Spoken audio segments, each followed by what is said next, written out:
At Thanksgiving, my sister stood up, tapped her glass, and made her announcement like she'd just won a Lifetime Achievement Award. Mom and Dad are putting the house in my name. Emily gets nothing. The room exploded, cheers, whistles. Someone even shouted, finally. I didn't clap, didn't flinch. I just gave that calm smile you get when a storm rolls in and you already know the shelter isn't meant for you. I set my fork down and said quietly, Dad, should I tell them, or do you want to? His face went pale. My sister froze mid-smirk. Everyone felt the air shift. They knew something was coming. Before I take you into what landed after that silence, tell me, where are you listening from tonight? It means something to know people out there have lived through families like mine. My name's Emily Nolan, and before that Thanksgiving, you might have mistaken us for clothes. The kind of all-American Midwest family you'd see smiling on holiday cards, matching sweaters, pretending we never had a crack in the walls. But families like mine don't fall apart in big dramatic scenes. They split quietly through tiny choices, in who gets heard and who gets pushed aside. I grew up in that quiet corner where people remember you only when there's something they want. Jenna, my younger sister, never knew that place. She was the favorite, bright, loud, magnetic. The kind of girl relatives hovered around, calling her gifted, calling her a spark. I didn't resent her. I just learned early that my life would have to be something I built on my own, because nothing would ever land in my lap the way it landed in hers. I watched my parents pour all their attention into her dance lessons, summer programs, private coaching, while I was told it was too expensive when I asked for the same things. Later, when I moved to Chicago for work, they labeled it selfish, as if choosing independence meant abandoning the family. Meanwhile, Jenna stayed nearby, visiting every weekend, fitting perfectly into the golden mold they'd shaped for her. Still, I kept coming home for holidays, mostly because of my grandmother. Evelyn Nolan, sharp mind, silver hair, the only one who ever looked at me with genuine pride. When she hugged me, it didn't feel like obligation, it felt like someone actually saw me. She'd tap my cheek and whisper, "You're stronger than they think," then settle back like she hadn't just given me enough strength to last another year. This Thanksgiving felt off even before it started. Thick air, tense smiles, like everyone had been invited into a secret except me. Mom carried that tight grin she wears when she's covering something up. Dad barely held eye contact. Jenna kept brushing imaginary dust off her spotless dress. And when I walked into the dining room, I noticed a missing chair next to mine. Not moved. Not nudged aside. Gone. That should have been my warning. You'd think a missing chair would be loud enough, but in my family, the quiet always comes first. I sat anyway, straightening my napkin, pretending not to hear conversations dip whenever I stepped into a room. They'd go silent for a beat, like someone hit mute, then restart with fake laughter once I passed. Jenna drifted around like the lead float in her own parade, adjusting place settings, tweaking the centerpiece, completely unaware of the storm she was about to be standing in. Asterisk. Jenna kept drifting back to Mom's side, leaning in to whisper little comments that made the two of them share these secret half-smiles. Every now and then, she'd glance at me with that tight, polite grin, the kind you give a coworker you barely put up with, not a brother. It hadn't always been that way. For years, we were just two kids crammed into one bedroom, sliding notes under the door after lights out, laughing into our pillows so Mom wouldn't hear. She used to braid my hair, swipe my jackets, and beg me to drive her anywhere the moment I got my license. But somewhere between high school and whatever adulthood turned us into, something shifted. She stepped perfectly into the pedestal my parents built for her golden girl. Flawless daughter, while I slowly faded out of the picture. The house mess actually began 6 months before that dramatic Thanksgiving speech. It was a sticky June Saturday when Mom called, telling me to come home because they needed to discuss something important. Oh, no details. No hints. The moment I walked in, they sat me at the dining table. The same table everything would eventually implode around. Dad had a neat folder laid out like he was about to pitch a business deal. Mom was wearing that strained smile that looks like it hurts to hold. Buddy Dad started, "We're just refinancing the house. Better rates, better security. All it needs is your signature. Nothing for you to worry about." Even then, my gut tightened. My family never brought me in unless they needed more than they were willing to admit. I flipped through the papers, my pulse picking up as numbers blurred together. Too many pages. Too many blanks. Too many rushed explanations that didn't quite connect. "Can I take these with me?" I asked, keeping my voice steady. "My lawyer can look them over." Silence that followed said everything. Mom's smile cracked. Dad slammed the folder shut a little too fast, like he was suddenly afraid I'd actually read what was inside. "It's just paperwork," he insisted. "Why complicate this?" But I took the folder. Back in Chicago, my lawyer browsed through the documents, her eyebrows climbing higher with each line. She didn't joke, didn't soften it. She called me first thing the next morning. "This isn't a refinance," she said. "It's a liability dump. If you sign, you're legally responsible for their debt." Debt. I just sat there staring at the phone, every word hitting like cold water. She walked me through it carefully: a second mortgage, months of missed payments, foreclosure notices I'd never heard about. And when it all clicked into place, something in me hardened, not anger yet, something more controlled, a quiet steel. 2 months later, Dad called again, this time asking for money. Asterisk, it wasn't a loan he asked for. It wasn't support. It was straight up money.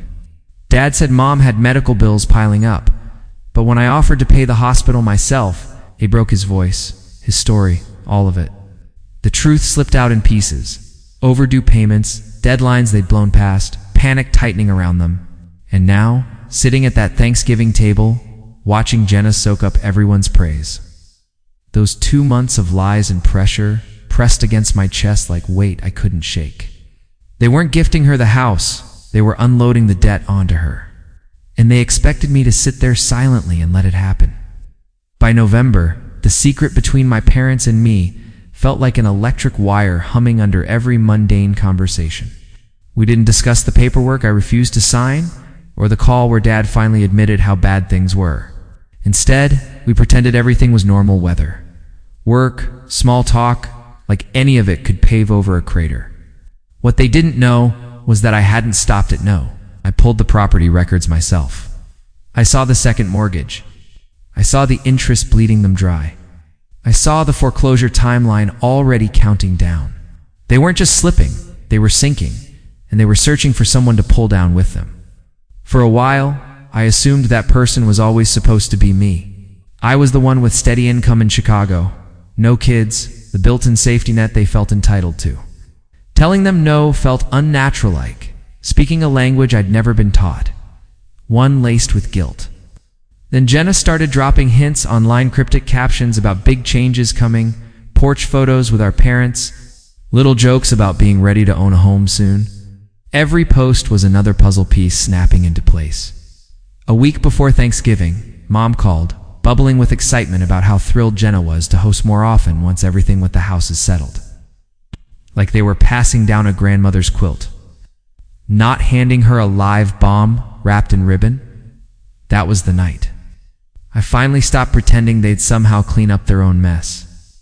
I sat at my desk, pulled out a blank folder, began filling it copies of overdue notices, payment demands. The summary pages showing exactly how deep the hole went. I wasn't out to shame them. I just wanted to make sure no one could claim ignorance later. On Thanksgiving morning, I drove home with that folder sitting in my bag like a weight on my spine. Some part of me still hoped they'd take me aside, admit it had gone too far, tell me they were calling the whole thing off. Instead, Mom greeted me at the door with a hug that reeked of perfume and effort. "You look wonderful," she said. "Jenna's going to be thrilled you made it." The way she said. Jenna not we told me everything I needed to know. Inside, the dining room was already staged. Extra leaves in the table, polished glasses, every seat taken except mine. My grandmother caught my eye from her usual place and gave me a tiny nod. The kind that said she knew exactly what was boiling beneath the surface. As I sat, my hand brushed my bag paper against canvas, truth against the story they were planning to sell. If they were turning this holiday into a show, I was done playing the quiet background character. So when Jenna rose and tapped her glass, I already knew the script I was about to hear. She stood there glowing, curls perfect, wearing the necklace Grandma had given her, catching the light like it had been chosen specifically for her big moment.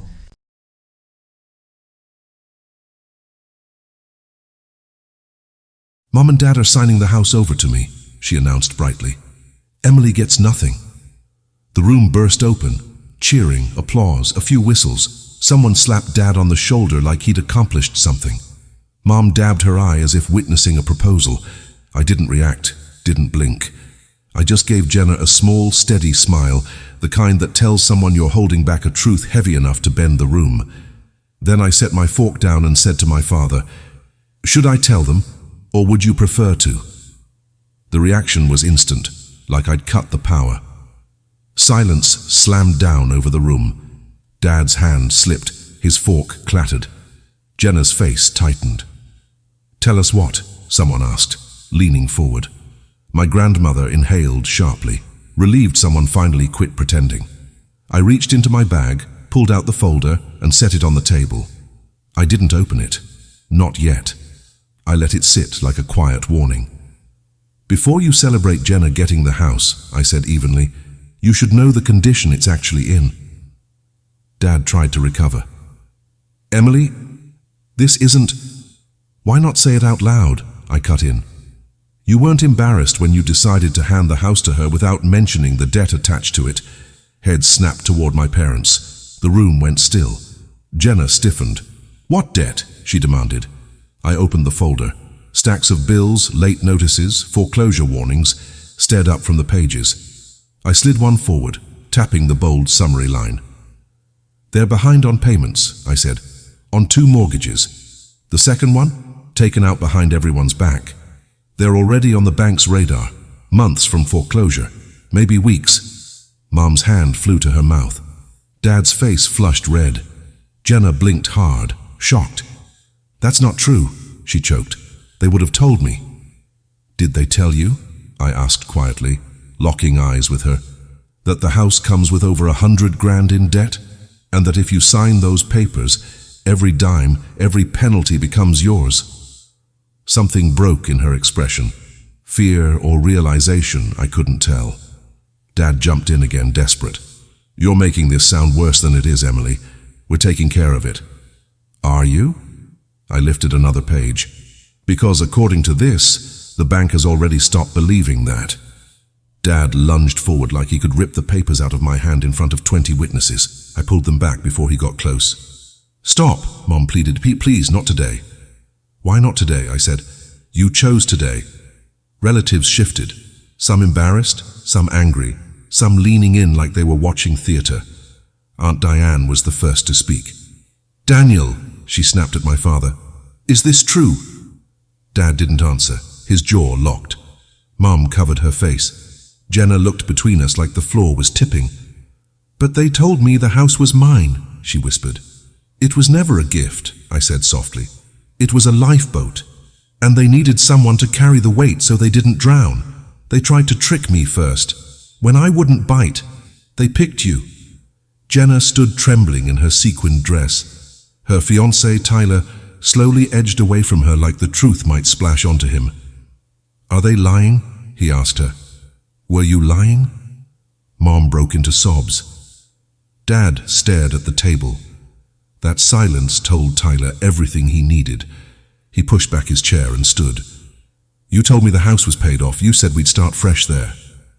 Jenna reached for him, but he stepped back. "You expect me," Tyler said, voice shaking somewhere between rage and disbelief, "to start a life on a sinking ship?" "Tyler, please!" Jenna reached for him. He shook his head hard. "I'm not marrying into this." The whole room sucked in a breath as he walked out, past the untouched turkey, past my stunned parents, straight out the door without a single glance back. Jenna's knees buckled. She collapsed into her chair, hands trembling, mascara streaking down her face. For the first time in years, she looked like the kid who used to crawl into my bed after a nightmare. "This isn't my fault," she whispered. I didn't know." "I know," I said quietly. And I meant it. Dad slammed his palm onto the table. "You ruined everything." I met his stare. "No, You ruined everything the moment you tried to pass your debt to your kids like it was some kind of family heirloom. Mom's voice cracked. You're tearing this family apart. It was already shattered, I said. I'm just refusing to keep sweeping the pieces under the rug. A murmur rippled through the relatives. Disappointment, anger, judgment, but not toward me, toward them, toward the truth. My grandmother rose slowly, gripping the table for balance. Her voice was thin, but carried more authority than anyone else in the room. I raised you better than this, she said to my father. Your daughters are not lifeboats for you to crawl into when you sink. Dad folded in on himself. Mom sobbed. Jenna finally looked up, eyes hollow. What do I do now? That question hit deeper than she realized, not because I had the answer, but because she was finally asking someone who wouldn't lie to her. Before I could speak, a loud knock echoed through the house. Every head turned. Another knock, sharper this time. Dad frowned and opened the door. A woman stepped inside. Plain suit, badge at her belt, expression steady and unreadable.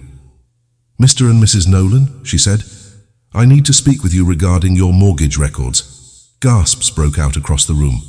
Mum nearly collapsed. Dad went ghost pale. Jenna grabbed the table like it was the only thing keeping her from tipping over. I didn't move. I just breathed. The truth had finally arrived on its own.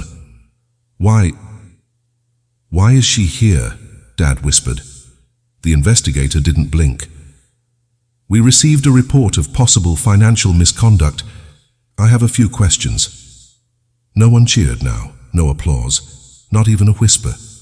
Mom looked at me, tears streaking her face. Emily, please, tell her you misunderstood. I said nothing. Not yet. The investigator stepped inside fully, and whatever thread had been holding my parents together finally snapped. She asked calm, precise questions about missed payments, notices, the second mortgage. Every answer they dodged made the room shrink. Relatives slowly stepped back from them like they were standing near an open flame. Jenna sat still, shaking, not angry anymore, just emptied out, drained of the illusions she'd been living inside. My grandmother placed a steady hand on her shoulder.